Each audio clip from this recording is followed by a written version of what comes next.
কিছু কিছু জায়গায় দুর্নীতির আভাস পাওয়া গিয়েছে, আর সেই কারণেই তদন্ত হচ্ছে। বেসরকারি মেডিকেল কলেজগুলিতেও দুর্নীতির খোঁজ মিলেছে বলে মন্তব্য করেছেন স্বাস্থ্যমন্ত্রী শারদ মুখোপাধ্যায়। এই যে তদন্ত হচ্ছে, এই বিষয়ে তদন্ত কেন শুরু হয়েছে? দুর্নীতির আভাস পেয়েছে কিছু কিছু জায়গায় প্রাথমিক আভাস পেয়েছি, তাই যেগুলো তো মনে হচ্ছে আভাস পেয়েছি, কাউকে দোষী বলিনি, এখনো তদন্ত শুরু করেছি। বিভিন্ন বেসরকারি মেডিকেল কলেজেরও আভাস পাওয়া গেছে কিছু অনিয়মের। একটায় পাওয়া যাচ্ছে, যেগুলো অনিয়মের আওয়াজ পাওয়া যাচ্ছে, তদন্ত শুরু করেছি। সরকারি হাসপাতালে চিকিৎসকদের জন্য নতুন করে নির্দেশিকা এসেছে, আপনারা জানেন, যেখানে রোগী ভর্তির পরে 48 ঘন্টা হাসপাতালেই কিন্তু চিকিৎসকদের থাকতে হবে। এই নির্দেশিকা নিয়ে এবার ব্যাখ্যা দিয়েছেন স্বাস্থ্যমন্ত্রী।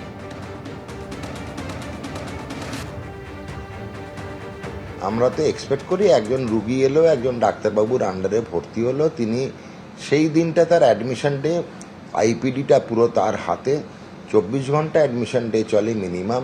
এবং যারা অপারেশন মানে শল্য চিকিৎসা যারা করে, তাদের রুগীদের এক্সপেকটেশন যে ডাক্তারবাবু পরের দিনও রাউন্ড দেবে।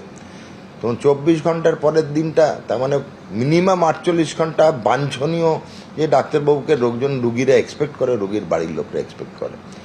দেখা যেত তো বেশিরভাগ সময় ডাক্তারবাবুরা সেই রকমভাবে সময় দিতে পারতেন না। প্র্যাকটিসিং অপশনে তারা বাইরে নার্সিংহোমগুলোতে প্র্যাকটিস করতে, কেন সেখানেও রুগী আশা করবে তাদের ডাক্তারবাবুরা তাদের সময় দিক। তারপরে তারা প্রাইভেটের রুগী, সরকারি হাসপাতালের চিকিৎসা পরিষেবাটা কিন্তু ভাববেন না ডাক্তারবাবুরা ফ্রিতে দিচ্ছে, ডাক্তারবাবুদের তার জন্য সরকার মাইনে দিচ্ছে। আমি জনগণের প্রতি চিকিৎসা পরিষেবা যেন অব্যাহত থাকে, তার জন্য এই নিয়মটা করা। 72 ঘন্টা কেন? প্রথম বললাম 48 ঘন্টাতে বাঞ্ছনীয়, এই ছাড়া কোনো বেরোনোর প্রায় রাস্তা নেই। 72 ঘন্টা হচ্ছে আমাদের এক্সপেকটেশন পরিষেবা যাতে একটু উন্নত মানের হয়। অভিজ্ঞ চিকিৎসকরা যদি তৃতীয় দিনে রেজিস্ট্রার, রেসিডেন্ট, আরএমও কাম ক্লিনিক্যাল টিউটার এদের হাতে যদি ফেলে দিয়ে চলে যায়, চিকিৎসার ডিসিশন নেওয়াতে অনেক সময় অসুবিধা হতে পারে।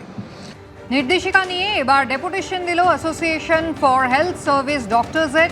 সরকারি বিজ্ঞপ্তি প্রত্যাহারের দাবিতে তারা স্বাস্থ্য ভবনে দরবার করবেন। আমি চাকরিতে ঢুকেছিলাম, আমি জানতাম যে চাকরির সঙ্গে প্র্যাকটিস করার এখানে সুযোগ আছে। হঠাৎ করে যদি চাকরির এই শর্তটা বদল হয়, তাহলে তো এই ব্যাপারটার জন্যে তো আগে চিকিৎসকরা যারা এই শর্তটা জেনে চাকরিতে ঢুকেছিল, শর্তের পরিবর্তন হলে তাদের সঙ্গে তো কোথাও একটা আলাপ আলোচনার প্রয়োজন একটা আছে। স্বাভাবিকভাবেই এই যে আদেশনামাটা জারি করা হয়েছে, এই আদেশনামাটা একেবারেই কোনো পরিকল্পনা প্রসূত বলে মনে হয়নি।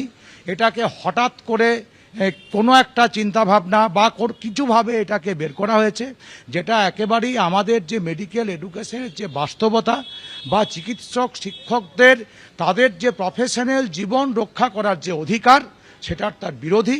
আমরা চাই এই আদেশনামা অবিলম্বে বাতিল করা হোক। বহু চিকিৎসক ভিআরএস নেবেন এবং এরকমও আশঙ্কা নতুন এনার্জেটিক যাদের জন্য যাদেরকে খুব বেশি দরকার মেডিকেল এডুকেশন সার্ভিসের মধ্যে নিয়োগ করে নিয়ে আসা, তারাও কিন্তু আকর্ষণ হারাবে এই সার্ভিসের প্রতি। সব মিলিয়ে এটা একটা টার্মোয়েল বা গোলমাল শুরু হয়ে গেছে এবং বিতর্কিত আদেশনামা বা নির্দেশিকা এটা অবিলম্বে প্রত্যাহার করুন, নাহলে মেডিকেল এডুকেশন সার্ভিসে এই গোলমালে কিন্তু ভয়ঙ্করভাবে স্বাস্থ্য পরিষেবা ক্ষতিগ্রস্ত হবে। যদি না হয় আমাদেরকে আরও বড় আন্দোলনের মধ্যে আমাদেরকে রাস্তায় নামতেই হবে।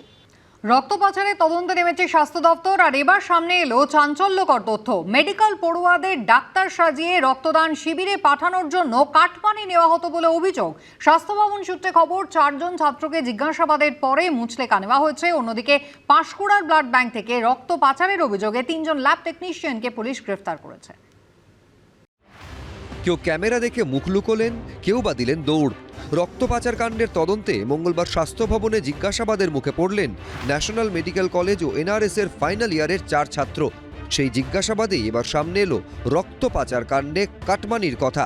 স্বাস্থ্য ভবন সূত্রে খবর, রক্তদান শিবিরে কাটমানির বিনিময়ে ডাক্তারি ছাত্র যোগান দিতেন এসএসকেএম, এনআরএস ও ন্যাশনাল মেডিকেল কলেজের কয়েকজন সিনিয়র ছাত্র নেতা।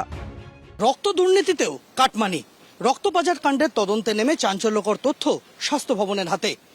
ডাক্তারি পড়ুয়াদের মেডিকেল অফিসার সাজিয়ে নিয়ে যাওয়া হতো রক্তদান শিবিরে, আর তাদের যোগান দেওয়ার কাজ করত তাদেরই কলেজের কিছু সিনিয়র ডাক্তারি ছাত্র। তাদের সঙ্গে বেসরকারি ব্লাড ব্যাংকগুলির একটা অলিখিত চুক্তি ছিল। তারা ডাক্তারি পড়ুয়া সরবরাহ করবেন, তার পরিবর্তে একটা টাকা বুঝে নেবেন ব্লাড ব্যাংকগুলির কাছ থেকে। রক্তদান শিবিরের জন্য উপহারের টোপ, ডাক্তারি ছাত্রদের মেডিকেল অফিসার সাজিয়ে রক্তদান শিবির। যতটা রক্ত নেওয়ার কথা অনেক ক্ষেত্রেই নেওয়া হয়েছে তার থেকে বেশি। সরকারি নীতির তোয়াক্কা না করে ভিন রাজ্যে বিক্রি করা হয়েছে কোটি কোটি টাকার রক্ত ও রক্তের উপাদান। সম্প্রতি স্বাস্থ্য দফতরের তদন্তে উঠে এসেছে এমনই অসংখ্য চাঞ্চল্যকর তথ্য।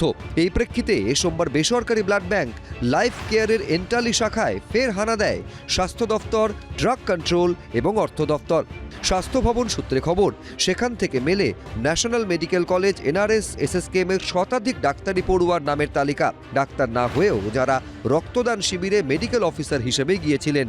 তদন্তকারীরা জানতে পেরেছেন ডাক্তারি পড়ুয়া পিছু প্রতি ক্যাম্পের জন্য ব্লাড ব্যাংকের পক্ষ থেকে 1200 থেকে 1500 টাকা পেতেন ন্যাশনাল মেডিকেল কলেজ এনআরএস এবং এসএসকেএম এর 3 ছাত্র নেতা। তা থেকে রক্তদান শিবিরে মেডিকেল অফিসার সেজে যাওয়া ডাক্তারি পড়ুয়াদের হাতে দেওয়া হতো 800 টাকা।